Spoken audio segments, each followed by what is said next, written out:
Hi friends, welcome to நம்ம வீட்டு savings. நம்ம சேனலில் மணி சேவிங்ஸ் எப்படி பண்ணுறதுன்றது கற்றுக்கிறது மட்டும் இல்லாமல் energy saving, time saving, mental piece saving எல்லாத்தையும் சேர்த்து நம்ம கற்றுக்கிட்டே இருக்கோம். நம்ம வீட்டில் தண்ணி வருதா இல்லையா, அது நம்ம இருக்கிற ஏரியாவை பொறுத்து மாறலாம். சில பேருக்கு இன்னும் தூரத்தில் போய் தான் தண்ணி எடுத்துகிட்டு வரணும். சில பேருக்கு வீட்டுக்குள்ளேயே டேப் திறந்தாலே தண்ணி வரும். மற்ற சில இடங்களில் போர்வெல் தான் அவங்களுக்கு லைஃப் லைனாக இருக்கும். அது கூட சில சமயம் கம்மியாகும், சில சமயம் அதிகமாக கூட வரும். ஆனால் ஒரு விஷயம் மட்டும் காமன், நம்ம எல்லாருக்கும் தண்ணி தேவை. அதை சேவ் பண்ணுறது யாரோ ஒருத்தரோட வேலை கிடையாது, அது நம்ம ஒவ்வொருத்தரோடைய ரெஸ்பான்சிபிலிட்டி. அதனால தான் இன்றைக்கி நம்ம பார்க்க போகிறது என்னென்னா, கிராமம் முதல் சிட்டி வரை, போர்வெல் முதல் மாடர்ன் லைஃப் ஸ்டைல் வரை எல்லாருக்கும் யூஸ் ஆகிற 20 ஈஸி வாட்டர் சேவிங் டிப்ஸ். வாங்க வீடியோக்குள்ளே போகலாம். ஃபஸ்ட்டு எல்லாருக்குமே காமனாக இருக்க டிப்ஸு பார்க்கலாம். டிப் நம்பர் 1, தேவைக்கு மட்டுமே தண்ணீரை பயன்படுத்துங்க. டிப் நம்பர் 2, பல் தேய்க்கும் போது டேப்பை க்ளோஸ் பண்ணி விட்டுடுங்க, ஓப்பனாகவே விட்டுறாதீங்க. டிப் நம்பர் 3, லீக் ஆகிற டேப், பைப் இது எல்லாத்தையும் உடனே ரிப்பேர் பண்ணி வச்சுக்கோங்க. டிப் நம்பர் 4, பாத்திரம் கழுவும் போது பவுல் யூஸ் பண்ணிக்கோங்க. டேப்பு ஓப்பனாக இருக்கிறத அவாய்ட் பண்ணிக்கோங்க. உங்களுக்கு உங்கள் ஏரியாவில் அதிகமான தண்ணி பிரச்சனை இருக்கும்போது இந்த டிப்பை நீங்கள் யூஸ் பண்ணிக்கலாம். டிப் நம்பர் 5, குளிக்க பக்கெட் யூஸ் பண்ணால் வாட்டர் சேவ் ஆகும். இப்போது கிராமத்துலையாக இருக்கட்டும், இல்லைனா தண்ணி எடுத்துகிட்டு வந்து தான் யூஸ் பண்ணுறவங்க இருப்பாங்க, அவங்களுக்கான டிப்ஸை பற்றி பார்க்கலாம். டிப் நம்பர் 6 என்னன்னு பார்த்தீங்கன்னா, தண்ணி எடுத்துகிட்டு வரும்போது ஸ்பில் ஆகாமல் கவனமாக எடுத்துகிட்டு வாங்க. டிப் நம்பர் 7, ஒரே தடவையில் பிளான் பண்ணி தண்ணி நிறைய எடுத்துகிட்டு வந்துட்டிங்கன்னா அதை ரீயூஸ் பண்ணிக்கலாம். டிப் நம்பர் 8, காய்கறி கழுவிய தண்ணியை நீங்கள் செடிகளுக்கு யூஸ் பண்ணிக்கலாம்.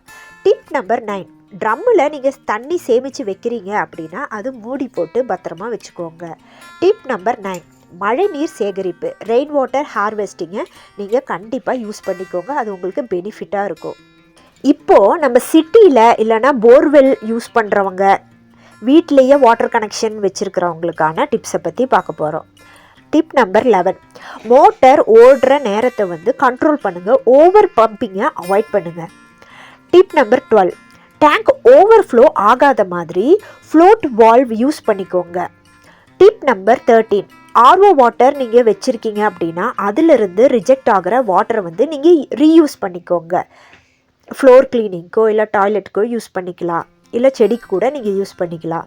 டிப் நம்பர் 14, வாஷிங் மிஷினை ஃபுல்லாக லோட் பண்ணதுக்கப்புறம் நீங்கள் ரன் பண்ணுங்கள். கொஞ்சம் கொஞ்சமாக போட்டு நீங்கள் தண்ணியை வேஸ்ட் பண்ண வேண்டாம். டிப் நம்பர் 15, கார் வாஷுக்கு நீங்கள் பக்கெட்டை யூஸ் பண்ணிக்கோங்க, ஓஸ் பைப்பில் கார் வாஷ் நீங்கள் அவாய்ட் பண்ணிக்கோங்க. நம்ம லாஸ்ட்டாக மாடர்னாக இருப்பாங்க இல்லையா, அவங்களுக்கு ஒரு ஸ்மார்ட்டான யூசேஜ் உள்ள டிப்ஸை பற்றி பார்க்கலாம். டிப் நம்பர் 16, ஷவர் யூஸ் பண்ணி குளிக்கும்போது டைமர் ரெடியூஸ் பண்ணிக்கோங்க. Tip number 17, low flow taps இல்லைனா எரேட்டர்ஸ் இன்ஸ்டால் பண்ணிக்கோங்க. டிப் நம்பர் 18, கார்டனுக்கு நீங்கள் தண்ணி ஊற்றும் போது காலையில் இல்லைனா சாயங்காலம் மட்டும் பண்ணுங்கள், இதனால் வாட்டர் எவாப்ரேஷன் உங்களுக்கு கம்மியாயிடும். Tip number 20, drip irrigation use பண்ணிக்கோங்க, இது உங்கள் பிளான்ஸுக்கு. வயக்காடு வச்சுருக்கிறவங்களோ லார்ஜ் ஸ்கேலில் பண்ணும்போது ட்ரிப் இரிகேஷன் உங்களுக்கு எல்லா டைமும் உங்களுடைய பிளான்ஸுக்கு தண்ணி கிடைக்கிற மாதிரி செஞ்சிடும். டிப் நம்பர் 20, ஸ்மார்ட்டான வாட்டர் மீட்டர் யூஸ் பண்ணி யூசேஜ் எவ்வளோ ஆகுது அப்படின்னு ட்ராக் பண்ணுங்கள். தண்ணி சேமிக்கிறது ஒரு ஹேபிட் இல்லை, அது ஒரு ரெஸ்பான்சிபிலிட்டி. இன்றைக்கி நாம் தண்ணியை எப்படி சேமிக்கலாம் அப்படின்னு நம்ம பார்த்தோம். ஆனால் நம்ம வீட்டில் இன்னொரு பெரிய செலவு என்ன தெரியுமா? Current bill. எதையும் அதிகமாக யூஸ் பண்ணலான்னு நினச்சாலும் மாதம் வந்தால் பில் மட்டும் அதிகமாக வரும். அடுத்த வீடியோவில் உங்கள் கரண்ட் பில்லை எப்படி குறைக்கலாம், சிம்பிளாக ஃபாலோ பண்ணக்கூடிய டிப்ஸ் எல்லாத்தையும் பார்க்கலாம், அதை மிஸ் பண்ணிடாதீங்க. நம்ம வீட்டு செல்வம் வளர்ந்து கொண்டே இருக்கட்டும். இந்த வீடியோ உங்களுக்கு பிடிச்சிருந்தா லைக் பண்ணுங்கள், உங்கள் ஃப்ரெண்ட்ஸ் அண்ட் ஃபேமிலிக்கு இந்த வீடியோவை ஷேர் பண்ணி விடுங்க. மறக்காமல் நம்ம வீட்டு சேவிங்ஸ் சேனலை சப்ஸ்கிரைப் பண்ணி வச்சுக்கோங்க. தேங்க்யூ ஸோ மச் ஃபார் வாட்சிங் திஸ் வீடியோ. இன்னொரு நல்ல வீடியோவில் உங்களை நான் மீண்டும் சந்திக்கிறேன். Until then, bye from மணிபடி.